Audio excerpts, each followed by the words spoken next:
Olá, gente querida, tudo em paz com vocês?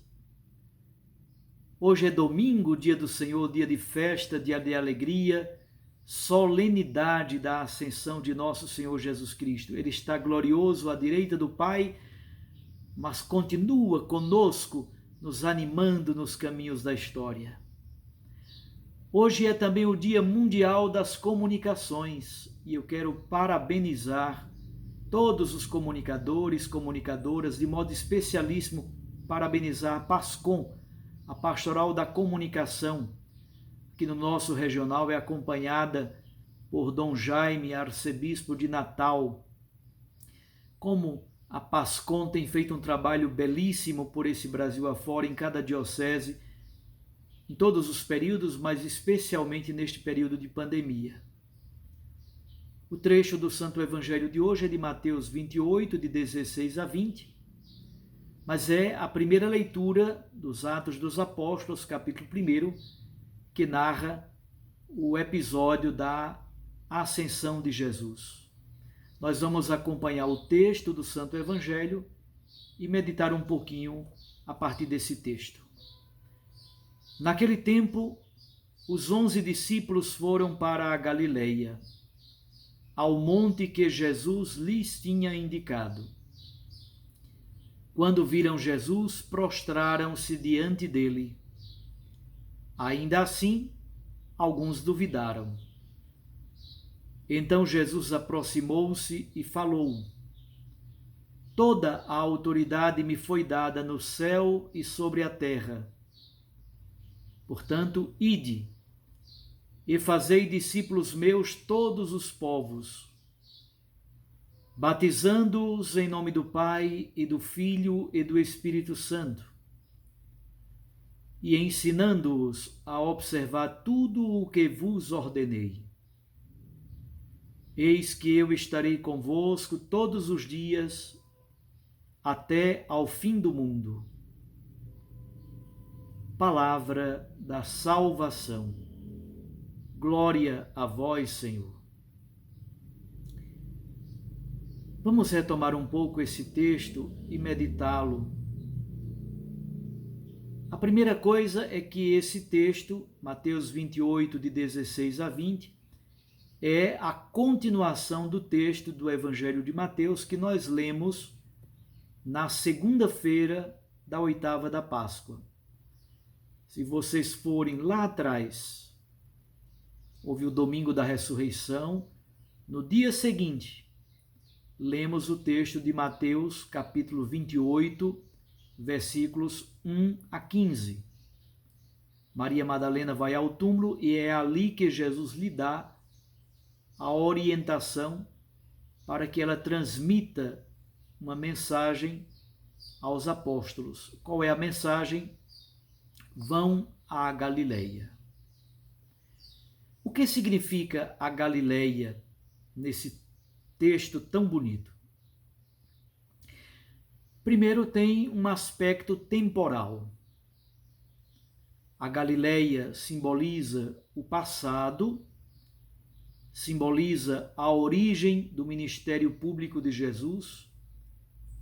Quando Jesus começou, as multidões que o seguem, a efervescência e a força da missão, a alegria do exercício do ministério público, as curas, o perdão dos pecados, a ressurreição dos mortos, a pregação do reino de Deus. Então, voltar à Galileia tem esse aspecto de voltar à fonte primária da experiência de fé. A Galileia, ao mesmo tempo, tem uma dimensão de futuro. A Galileia é o olhar para a missão da igreja que começa a se abrir. Neste sentido, a Galileia também tem um aspecto espacial, geográfico.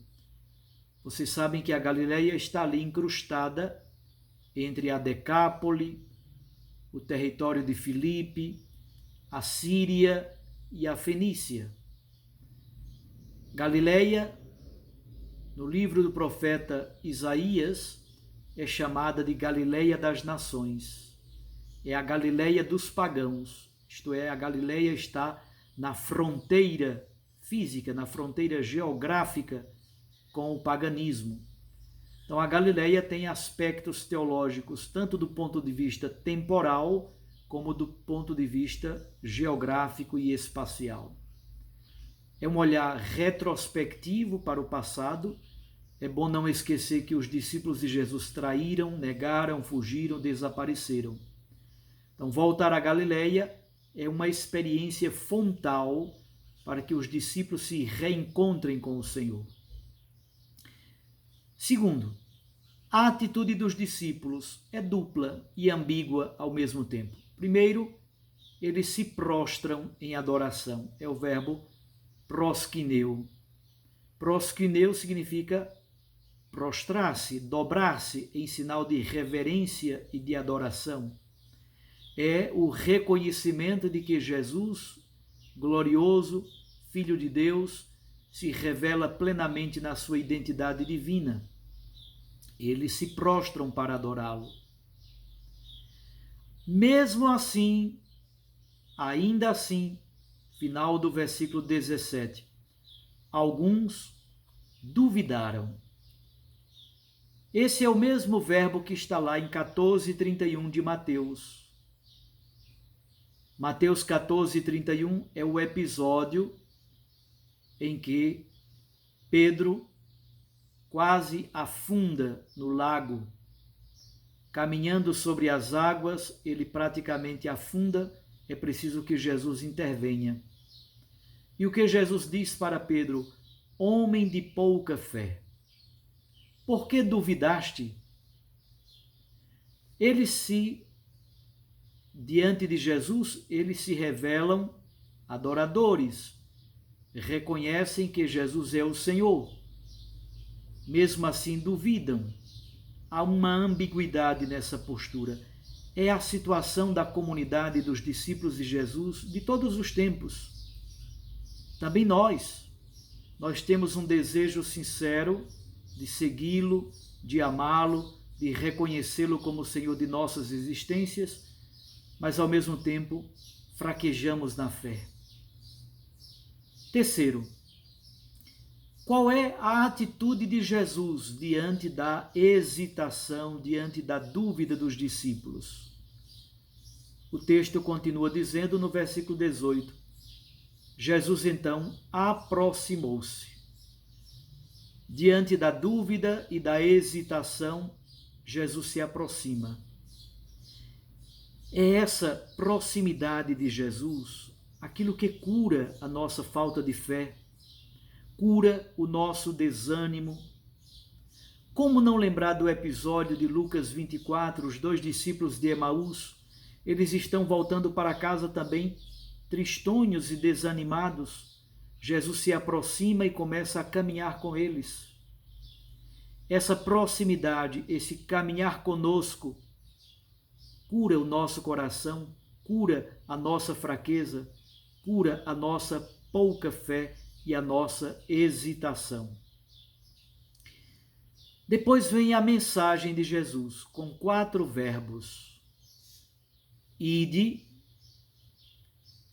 fazei discípulos, batizai e ensinai. São 4 verbos muito fortes. A missão começa necessariamente com este imperativo, ide. Sem esta atitude de disponibilidade para partir, para desalojar-nos, para sairmos de nós mesmos, para irmos às situações mais inóspitas e às vezes mais complexas, é preciso sair de si, é preciso desinstalar-se. Esse é o primeiro verbo fundamental, base para toda e qualquer experiência missionária. Depois, esta experiência mistagógica e catecumenal, fazer discípulos, batizar e ensinar. Essa ordem aqui no texto bíblico é importante. Ao longo da história da igreja, a ordem historicamente mudou um pouco, mas é uma ordem importante. Fazer discípulos, isto é, a pregação querigmática do Evangelho conduz a uma experiência de conversão, que por sua vez conduz a uma experiência de adesão existencial de fé. Pregação querigmática, conversão, adesão de fé. Tornar-se discípulo de Jesus. Segundo, quem se torna discípulo de Jesus recebe o batismo. Depois do batismo, é preciso aprofundar aquilo que se recebeu, a pregação recebida. O nome do aprofundamento é catequese. O ensino, o aprofundamento da fé é algo fundamental. Jesus então dá estas 4 orientações a partir destes 4 verbos.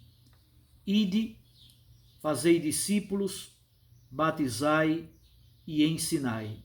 Aqui está o processo catecumenal do inserimento, da inserção numa comunidade de fé, para tornar-nos de fato discípulos de Jesus, seguidores do Mestre. Quinto, existe, contudo, uma introdução e uma conclusão ao texto. Qual é a introdução? Toda a autoridade me foi dada.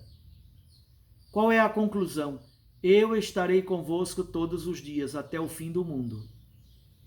Percebam, Jesus está falando da origem e do destino. A origem ele recebeu a autoridade que provém do Pai. Aí está a sua origem. Ele recebe esta exousia, esta autoridade. Vocês recordem que no início do Evangelho de Mateus, quando Jesus pregou o Evangelho, as multidões diziam: ele prega o Evangelho como quem tem autoridade. E aí começa uma longa discussão para saber que história é essa, de onde provém essa autoridade de Jesus. Então aqui está a base. A autoridade de Jesus provém do Pai. Toda a autoridade foi dada a Jesus pelo Pai. A fonte de sua autoridade provém do Pai. É por isso que ele pode transmitir essa mesma autoridade aos discípulos. Mas não é uma mera transmissão de uma mensagem, é uma proximidade existencial, uma permanência. Eu estarei convosco até o fim. Eu estarei convosco para sempre. Então, o destino da igreja está nas mãos desta presença maravilhosa de Jesus, que nos anima nos caminhos da missão. E como é que Jesus estará conosco? Ora, fisicamente ele não mais estará. A ascensão é o retorno de Jesus ao Pai. Mas ele vai para continuar estando, por meio do seu Espírito, que liturgicamente celebraremos em Pentecostes no próximo domingo. É isso que significa, meus irmãos e minhas irmãs, a solenidade da ascensão do Senhor. O passado de Jesus foi completamente reabilitado. Ele não é um criminoso. A sua morte de cruz ganha um novo significado profundo. Tudo aquilo que Jesus disse, tudo aquilo que Jesus pregou, tudo aquilo que Jesus fez, tudo isso é reabilitado diante de Deus porque ele está glorioso à direita do Pai. Ao mesmo tempo, ele continua conosco, na força do seu Espírito, conduzindo a igreja que se abre cada vez mais para a missão. Ele sobe e retorna ao Pai. Ele permanece conosco até o fim do mundo, na força do seu Espírito. Que coisa tão bela celebramos hoje na festa da Ascensão do Senhor. Eu os abençoo, em nome do Pai, e do Filho e do Espírito Santo. Fique com Deus e sua Mãe Maria Santíssima e recorde sempre o que digo a cada dia. A palavra faz o coração arder. A Eucaristia nos lança para a missão.